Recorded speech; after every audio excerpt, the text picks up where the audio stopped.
Good afternoon, everybody, or evening, or if this finds you tomorrow, good morning. I'm going to give you a brief procedural training for what's coming up 2/8. That is 1 week from tomorrow. Tomorrow's Thursday, February 1st, so this will happen on February 8th.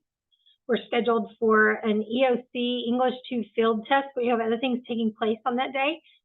So we just need to go over what's happening so we're all on the same page, and you can complete your verification form for your training. Everybody gets through it. We're good. We follow directions. We're all on the same page, and we just get one more thing checked off our list for this semester. I'm going to start backwards.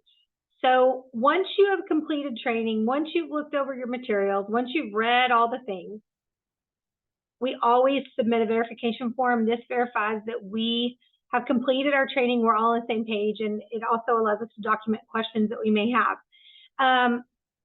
Typically, my verification forms are a little lengthy and can be tricky. I'm going to tell you, we're going to start out with best foot forward. We're going to just have the best outlook, knowing we're all going to be on the same page and everybody's going to do their best to know the information, adhere to the information, and I made it a little shorter.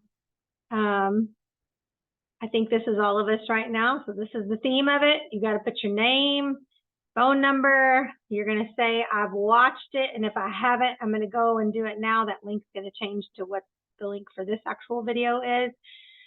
There are some general questions, 1, 2, 3, 4, 5, 6, but they are simple. I mean, real simple. And one of those, there's only 5 real questions. The 6 ones, do you have any questions? So I'm just letting you know coming. So make sure that you watch the video, submit your training, make sure to continue to visit this folder right here. All right, so let's start with our slides for today. There's not very many. It's not lengthy. There's a couple of links in here that should be here to help. So this is for Thursday, February 8th, 2024. This is our relocation day procedural training. I'm not just going to call it field test training because some of you aren't going to be field testing. So when we do these relocation days, the big 5 things that if you can do all of these, then we're going to be in a great place. And this is something we all need to do. Communicate well, read for details, follow instructions, ask questions if you have them. Nobody wants to disappoint someone, and I learned a long time ago, people are not asking questions if they already have the answers. If you're coming to ask me a question, if a kid has a question and they need answered, they don't know the answer. No one asks a question they already have the answer to. 98% of the time. All right, so mark attendance in the shared sheet. We have a shared attendance sheet. It's not there yet. It's not populated yet. Kids are not totally in rooms yet. We are still making decisions to do what's best for kids on that day. But everything will be in this 2/8 relocation day folder. So make sure you revisit that. I will drop rosters in there, and that's where you'll mark attendance. Just sitting on that for a minute. When you mark attendance, you know, Google can only handle so much, and our staff is huge. So when I tell you make sure your attendance is marked by 10 and you go in at 8:25 when kids aren't even all the way in the room and say, I can't get in, I can't get in. Well, it's highly trafficked. It doesn't mean it's broken. It just means we need to pace ourselves. If you're in a non-testing room, it's not as critical at that moment to do. In fact, in all rooms, take it, you know, make a screenshot, make a copy of your roster, take it on the side, and then when it's less traffic, go and fill it in. Make your notes there. Kid came in late, kid left, walked out. If those situations happen, you need to call me if it's in a testing room. But if it happens in a non-testing room, call the office. Call the office.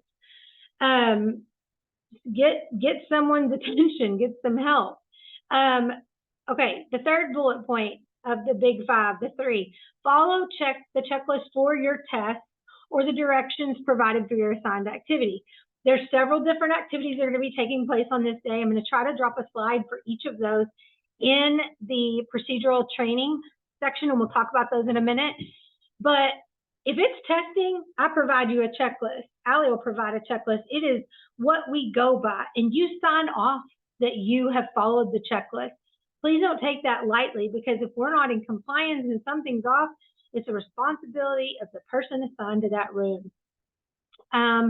The fourth thing on here, be more attentive to your assigned room/area than to your phone or computer.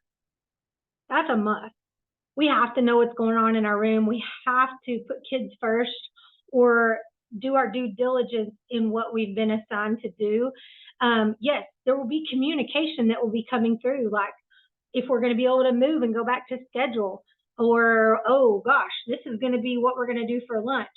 Oh, pivot, we've got to do this. We're going to communicate with you. And a lot of times that will be, majority of the time it's through Remind, so make sure you signed up on it. It could be an email, but nothing should take your attention to where you can't tell us what's going on in your room. You're not actively monitoring, or you're not being the person that's guiding them through the instruction for that room if it's not a testing room. Okay, and this last one, let me go in here and fix this real quick, if I can.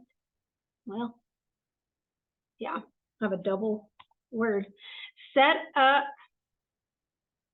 the room for optimum student success and engagement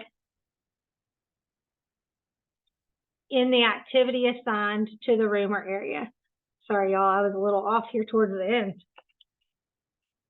So if it's your room, on this day, I'm going to tell you on 2/8, there are a lot of people that are flipped around to make, to take care of the needs that we have on that day.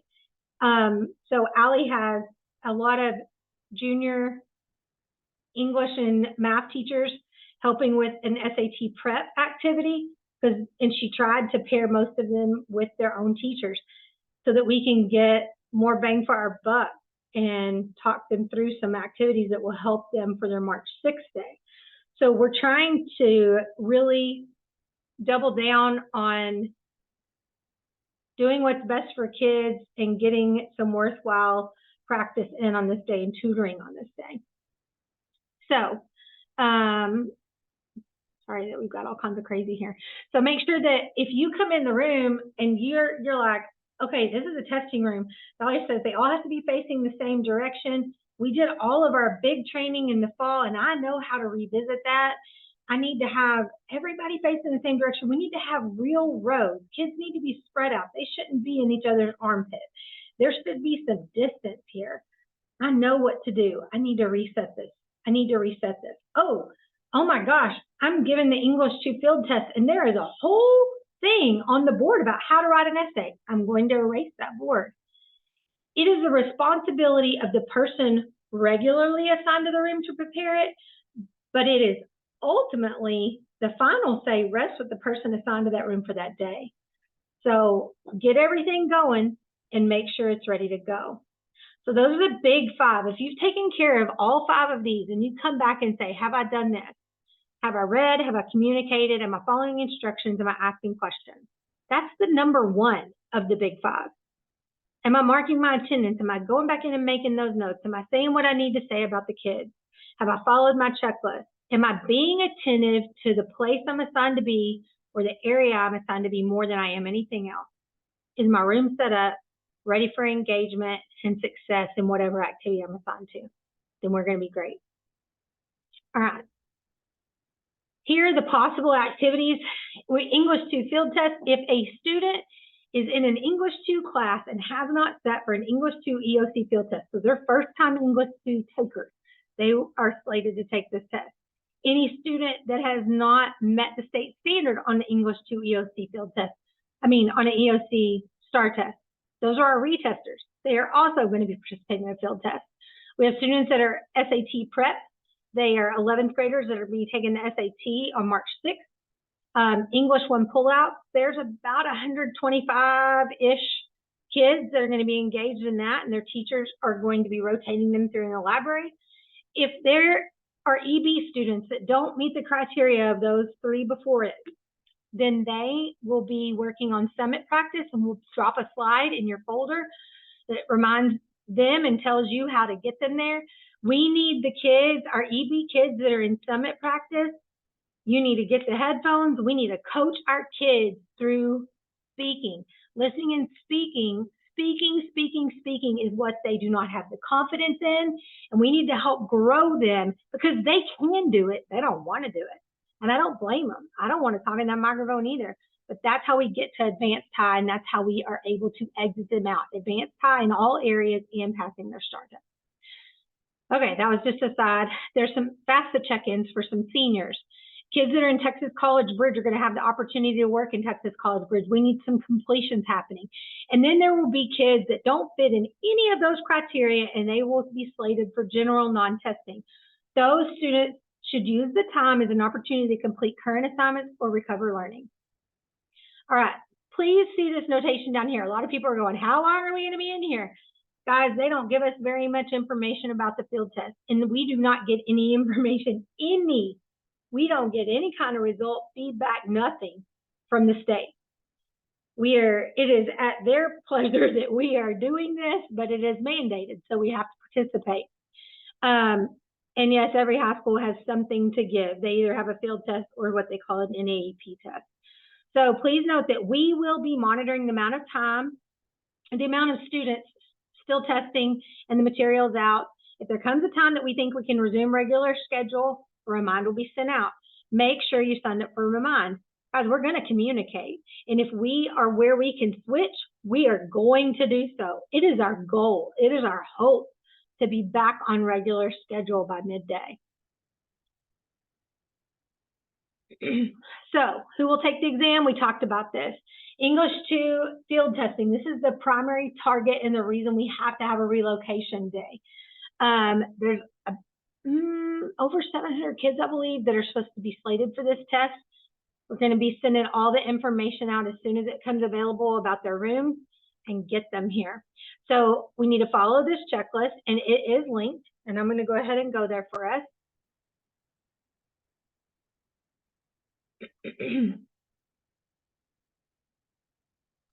Everything you need to do is in here. There will be a copy of this in your bucket.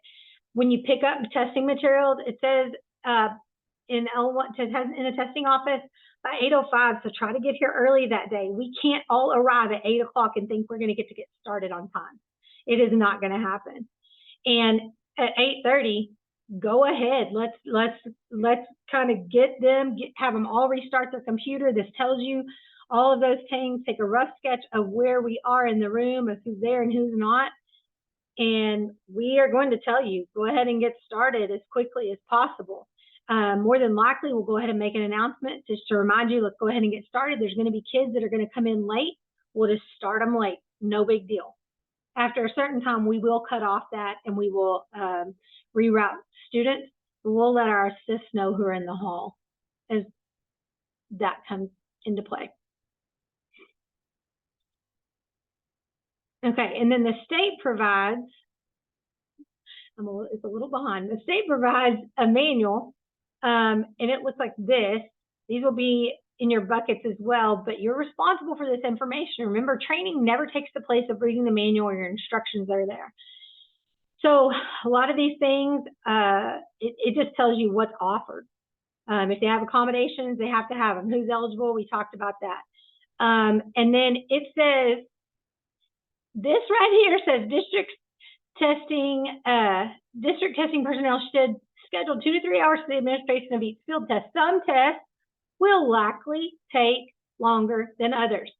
We go on down here, just so everybody sees the same thing. The field test for English RLA consists of 13 questions, including at most 1 extended constructed response. So guys, this looks really, really like we have a good chance of moving like we want. And we know kids get bogged down in testing. So we just want to do what we're supposed to do and do it well without giving any more anxiety or grief than we have to. All right. So these are all the pages in the manual. You can read these things yourself, I promise. But we're going to come to this part, and where it says say, that's what you're going to say. Today you're taking the English 2 STAR EOC field test. It's important you do your best. You're going to read the bold stuff. Now, I do want you to see that if a student is an EB and needs you to read it in Spanish, we can do that. You can also make it understandable. You just cannot add to the directions. If that makes any sense. So again, you're responsible for the content of this, and it will also, a copy will be in your testing bucket. All right. We will also have something in your folder. So you're going to look in your folder for, Allie is dropping things for SAT prep. I'm going to have something in there for Summit. College Bridge, those teachers know what kids are supposed to be working on. English 1 will take care of their own. If there's any questions you have, just know those things come into play. I put a copy of your checklist in here, a copy of the room log. Sometimes this is not done properly, so I'm going to stop real quick and take this. This goes on the outside of your door with that testing do not disturb sign. All right, so this says, this is section 1. It's the front page. Most of the time you don't have to go to the back. The overall start time of the room goes here. We're going to take a count at 11. There may be that we take a count at 10. And if we do, we'll tell our assist, have everybody take a count. They'll write it on here so we can see where we are. But the person record of room signs right here. Print, first initial and last name, signature. You're the testing administrator. That's what TA is. So you'll put check. The time in, when you go in the room, if you come out, the time. In, out, documenting your time all the way. Anybody that goes in that room, there needs to be documentation of it on their room log. There's a copy of the do not disturb sign. So we've covered all the bases. All right, let's get back to the slides because they're not very long and we're about to wrap this up. All right, so the training verification forms are always used to document our training. Remember that training does not take the place of reading the corresponding manual or shared information for any test day. That doesn't matter what relocation day it is, what we are testing that day, that is a fact. Blatant disregard of procedures, overall instructions, or being in compliance with our state guidelines will result in a meeting with your appraiser. We have too many things that we just take for granted, and we need to do our due diligence. Guys, we are all at that place where it's spring. Spring is already hit. February 1st starts tomorrow, and everybody's a little on edge because the pressure is on. There's so much that we need to accomplish. But we need to be professional. We need to take care of our business, and we need to take care of kids. We need to take care of our kids. So when you're doing your training, make sure you do everything that you're supposed to do and that you submit your training verification form. So what do we do now? All right, you're going to complete your training. Attendance rosters are going to be populated by Wednesday, February 7th. That's at the latest. All of these things are at the latest. So you're going to keep checking your folder for information. The staffing and student assignments will be on there. And right here is where I'm going to post the link for your training verification form. And that will be due. We need as many people having this done by Friday, I promise. But let's say Monday at the absolute latest. I know this is a little bit scattered. I'm trying to go fast, but also cover everything. So make sure that when you do your verification form, if you have questions, send them to me. I know several people have sent me emails of, can I have these kids? Can I have these kids? Guys, this is a daunting task to put our 2,300 plus kids in place. And I flip them every time we have a relocation day. Please know that I'm doing what's best for kids and to the best of my ability.